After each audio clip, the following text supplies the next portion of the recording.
नमस्कार दोस्तों, पीडब्ल्यू ज्ञान कोश पर एक बार फिर से आपका बहुत बहुत स्वागत है। दोस्तों, यूपीएससी की जब हम तैयारी करते हैं तो ज्यादा भी नहीं तो हमें 1 से 1.5 साल का टाइम इन्वेस्ट करना होता है और ये लंबी जर्नी होती है ना। इसमें अगर हम प्रॉपर रूटीन को फॉलो नहीं करते हैं या फिर हमारी कंफर्ट्स या हमारे लिए चैलेंजिंग सिचुएशन क्या है उनको अगर हम एड्रेस करते हुए आगे नहीं चलेंगे तो फिर हम बर्न आउट कर जाते हैं। पता पड़ता है कि 2-4 दिन में ही हम फ्रस्ट्रेट होने लगे। पढ़ाई तो होना बहुत दूर की बात है, इवन टेंशन में और आ गए यार टाइम कैसे मैनेज हो रहा है होगा। लोग बताते हैं कि भाई टॉपर्स हैं वो 8-8 9-9 10-10 घंटे पढ़ाई कर लिया करते हैं। बोले मेरे से तो हो ही नहीं रही है, और करता हूं तो टाइम एकदम स्पीड से निकल जाता है और बाकी चीजें वो भी छूट जाती है। ना मैं फैमिली से बात कर पा रहा हूं, ना दोस्तों के साथ इंटरेक्ट कर पा रहा हूं, ना मेरे पास में फ्री टाइम बच पा रहा है। ऐसी कई सिचुएशंस आ जाती हैं और 1 साल का लंबा टाइम बिताना फिर ऐसी कंडीशन में बहुत मुश्किल हो जाता है। देखो, ये बात सही है कि टॉपर्स के द्वारा जो रूटीन बताया जाता है या कोई भी बात अगर अभी मैं बता रहा हूं कि वो एकदम आप ब्लाइंडली फॉलो करो, ऐसा नहीं है। बट हां, मैं एक चीज इंश्योर करना चाहता हूं कि कुछ भी चीजें हैं ना वो लापरवाही के चलते छूटनी नहीं चाहिए। नहीं तो क्या होता है कि बहुत सारी चीजों को कॉम्प्रोमाइज करके हम ये सोचते हैं कि हाँ जी हमें लॉन्ग टर्म में ये चीज अचीव होगी ना, तभी फिर हम हमारी जिंदगी को नॉर्मली जिएंगे। नहीं, आपको एकदम नॉर्मल जिंदगी जीते हुए अपनी प्रिपरेशन को कंटिन्यू करना है।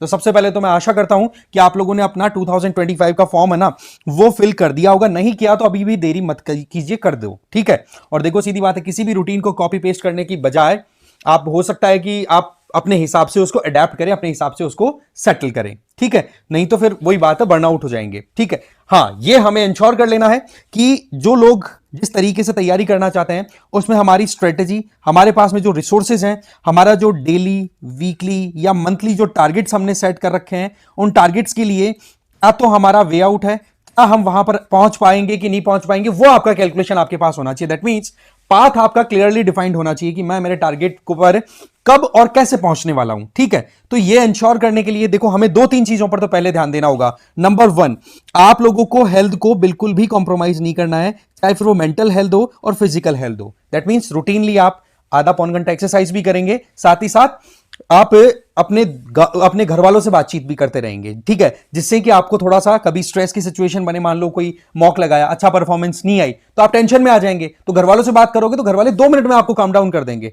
राइट। तो वो जो चीजें है ना वो फिर आपके मेंटल हेल्थ को किस तरीके सपोर्ट करती है वो आप उस टाइम फील नहीं करेंगे। जब आपकी performance day by day improve होती चली जाएगी तब आप रियलाइज करेंगे। और अल्टीमेटली देखो, अगर हमें लंबी रेस का घोड़ा बनना है ना तो सीधी बात है, हमें प्रॉपर रूटीन तो बनाना ही होगा।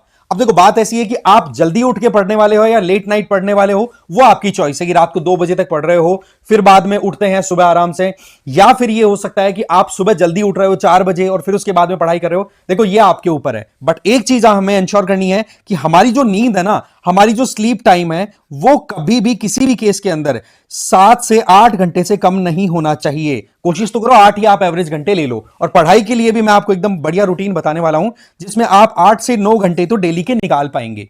समझ रहे हैं आप बात को? तो इस चीज पर आप बिल्कुल भी एकदम कहते ना कि मैं आपको फ्लेक्सिबिलिटी के साथ में स्लॉट्स बताऊंगा कि इतने घंटे इस टाइम पढ़ाई कर सकते हो, पहले ये कर लो बाद में ये कर लो। जिससे क्या होगा कि आपको फिर अपनी सुटेबिलिटी के अकॉर्डिंग वो स्लॉट सेट कर देने हैं कि हाँ भाई एक बार में मुझे सिंगल स्ट्रेच में इतनी लंबी पढ़ाई करनी है। फिर अगेन मैं बोलना चाहूंगा कि आप सिंगल स्ट्रेच में 4-4 घंटे पढ़ने की हैबिट डाल चुके हो या डाल रखी है तो वो देखो आपकी चॉइस है। अदरवाइज जिन लोगों को थोड़ा डाउट रहता है कि यार कैसे मैं रूटीन सेट करूं जिससे कि एक बैलेंस लाइफ भी जी जा सके, उस पॉइंट ऑफ व्यू से ये वीडियो आपके लिए बहुत ही हेल्पफुल रहने वाला है। तो सबसे पहली चीज तो भाई सीधी बात है, सुबह उठो, अपनी नींद पूरी करा करके उठने के बाद में फ्रेश होना, नहाना, वो सारी चीज करो और फिर उसके बाद में नाश्ता लो। इसका मतलब यह है कि स्टार्ट जो है वो आपका प्रॉपर एनर्जी के साथ होना चाहिए। और मैं यही कहूंगा कि आराम से सुबह उठ के फ्रेश होके नहाना धोना करके फिर नाश्ता लेकर के फिर आप अपनी स्टडी टेबल तक जाओ, ठीक है।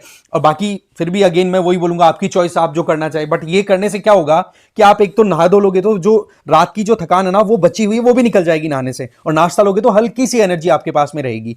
अब शुरू होता है आपका फर्स्ट स्लॉट, ठीक है। फर्स्ट स्लॉट आप ज्यादा भी नहीं तो 2 घंटे का एक साथ सिंगल स्ट्रेच में पढ़ाई करो, ठीक है जी। उसमें आपको जो पढ़ना है वो आपकी चॉइस है, वो आपकी प्रेफरेंस है। बट आप फर्स्ट स्लॉट के अंदर 2 घंटे ले लो, सुबह उठ रहे हो तो भी, या फिर आप मान लो 2 बजे सो करके 9 बजे उठ रहे हो, है ना, रात को 2 बजे सो के सुबह 9, तो वो भी आपकी चॉइस है। फिर आप आराम से एक ब्रेक ले लो 15 से 20 मिनट का, और उसमें हल्का फुल्का कोई स्नैक्स या कुछ भी फ्रूट्स हैं वो खा सकते हो। इससे क्या होगा, खाने से एक तो आपको एनर्जी मिलेगी और एक वो ब्रेक टाइम भी हो जाएगा, राइट। फिर आप सेकंड स्लॉट में एंटर हो जाओ, वहां पर आपको कंटिन्यूअसली 2 से 2.5 घंटे की सिंगल स्ट्रेच में पढ़ाई कर लेनी है। समझ गए? ये 2 से 2.5 घंटे के अंदर आप कुछ भी सब्जेक्ट ले सकते हैं, अपना ऑप्शनल ले लो, अपना कोई आप सोच रहे हो कि हाँ मुझे मॉक लगाना है तो मॉक लगा सकते हो, वो आपकी चॉइस है, राइट। बट ये 2 से 2.5 घंटे आपको सिंगल स्ट्रेच में लेना है। 15-20 मिनट का ब्रेक हो गया, फर्स्ट स्लॉट के बाद में सेकंड स्लॉट आ गया। फिर उसके बाद में आप चले जाइए लंच के लिए। अब लंच में आप जाओगे तो सीधी बात है, खाना थोड़ा सा हैवी होगा, हैवी होने की वजह से आपको थोड़ा स्लीपी सा फील होगा। तो आप एक काम कर सकते हैं कि उस टाइम पर पहली चीज तो इस 2.5 घंटे के बाद में आपको 1 घंटे का लगभग ब्रेक ले लेना है, ठीक है। 1 घंटे का ब्रेक क्यों? क्योंकि लंच लोगे तो नींद सी आएगी, थोड़ी सी वॉक कर लो, थोड़ा बहुत फैमिली अगर आसपास में रहती है, फैमिली घर पे रह के आप तैयारी कर रहे हो तो थोड़ा बातचीत कर लो कि कैसी तैयारी चल रही है, क्या है कुछ, और एकदम फिक्स अपना रख लो कि हाँ भाई 1 घंटा अपना लगभग कंप्लीट हो गया, आ जाओ थर्ड स्लॉट में। थर्ड स्लॉट में एंट्री होते हैं आपको ज्यादा भी नहीं तो 1.5 से 2 घंटे की पढ़ाई कंटिन्यूअसली कर देनी है, ठीक है। अब इस तरीके से आप इन टाइम को ऐड करो पूरा, कितनी पढ़ाई हो गई भाई? अभी तक आपकी 5 घंटे की पढ़ाई हो गई। अगर मैं यहां पर बोलूं कि आप सुबह 9 बजे उठ करके तैयारी करना स्टार्ट करते हो तो शाम के 5 बजे तक आप लगभग 5 घंटे की पढ़ाई कर चुके हो। समझ गए बात को?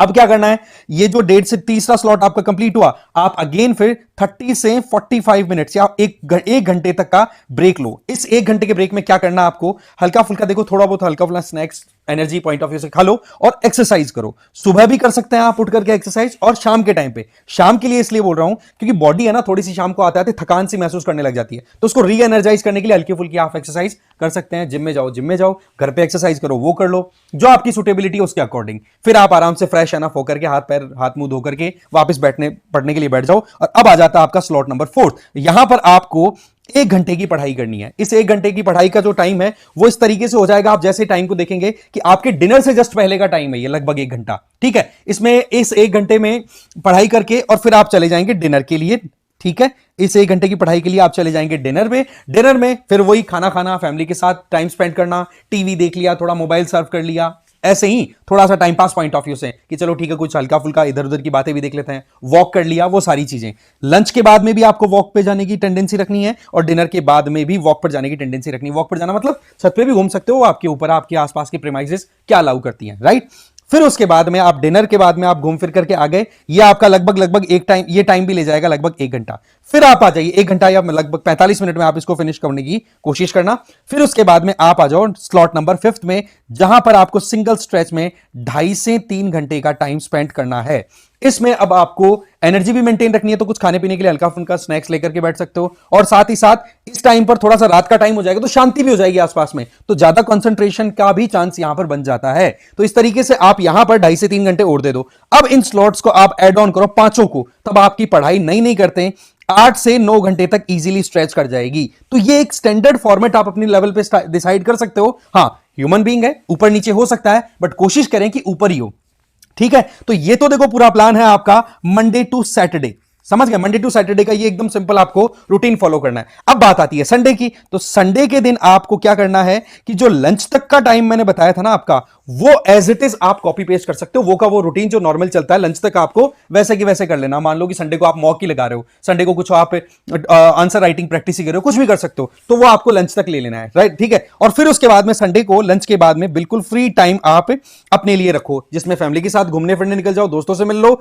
या कहीं आउटिंग पे मूवी चले गए, कुछ भी कर लो। उसके बाद में आपको सीधा मंडे मॉर्निंग से ही आपका रूटीन रीस्टार्ट कर देना है। तो इस तरीके से आप खुद देखो कि जब इस रूटीन को आप फॉलो करोगे तो 8 से 9 घंटे की पढ़ाई भी हो गई, रेगुलर एक्सरसाइज भी हो रही है, प्रॉपर फूड इंटेक भी हो रहा है, क्योंकि बीच बीच में हम थोड़ा थोड़ा मील ले रहे हैं और टाइम पे लंच और हमारा डिनर भी चल रहा है। इसके अलावा फैमिली के साथ टाइम स्पेंड करना, अगर कहीं पे कोई स्ट्रेस वाली सिचुएशन आ गई तो फैमिली वालों के साथ शेयर कर दोगे तो 2 मिनट में हमारा स्ट्रेस डाउन हो जाएगा। इसके अलावा घूमना फिरना भी हो रहा है आपका, वॉक के लिए भी जा रहे हो, आसपास के लोगों से बिल्कुल नॉर्मल बिहेव करो। ऐसे मत करो कि हाँ जी मैं बिल्कुल कट ऑफ जाकर के कुछ बड़ा सा अचीव करके फिर बाद में कुछ करूंगा, अजी वो स्ट्रेस वाली सिचुएशन भी बन जाती है। फिर आप मैं पे आ जाते हो, मैं पे नहीं आना अपने को। आसपास के लोगों से अच्छे से नॉर्मली बिहेव करो, बातचीत करो, क्या चल रहा है क्या नहीं चल रहा, ठीक है। कट ऑफ नहीं होना है, बस अपने इस रूटीन को प्रॉपर्ली फॉलो करना है। That is the simple way, ठीक है। तो simple routine without losing anything, कि हाँ भाई एग्जाम में सफल होंगे जिस दिन हम ये सोचेंगे कि यार मैंने इतने सेक्रीफाइसेस किए थे, पर्सनली बता रहा हूं, इतने सेक्रीफाइसेस किए थे तब जाकर के मुझे ये चीज अचीव करने को मिली है। अरे जिंदगी आज है तो जिंदगी भी जीनी जरूरी है, और पढ़ाई हमारा टारगेट है तो उसके अकॉर्डिंग हम काम कर रहे हैं, राइट। इसके अलावा गोल को अचीव करने का ये जो तरीका है, जहां पर हर एक चीज को आप बैलेंस में लेकर के चल रहे हैं ना, इसके बाद जो आपको अचीव होगा ना वो बिल्कुल सेटिस्फैक्टरी होगा। आप खुश रहेंगे अपनी जिंदगी में, तैयारी के टाइम पे भी बर्नआउट नहीं होंगे और तैयारी के बाद में भी आप बर्नआउट नहीं होंगे, या फिर यूं कहें कि आपके पास घमंड नहीं आएगा एटलीस्ट क्योंकि आपने प्रॉपर बैलेंस रख करके चीजों को आगे वर्कआउट किया था। तो ये एक सिंपल सा रूटीन आप फॉलो कर सकते हैं। इसके ऊपर आपको अपने हिसाब से ऊपर नीचे जो भी करना कर लीजिए, बट यस, एक बार में सिंगल स्ट्रेच में हमारा हाईएस्ट जो सिंगल सिटिंग गई थी वो 5वें स्लॉट में गई है। उसके अलावा मैंने आपको 2 घंटे से 2.5 घंटे मैक्सिमम सिटिंग की बात करी है, जो कि मोर और लेस आपको देनी ही होती है, राइट?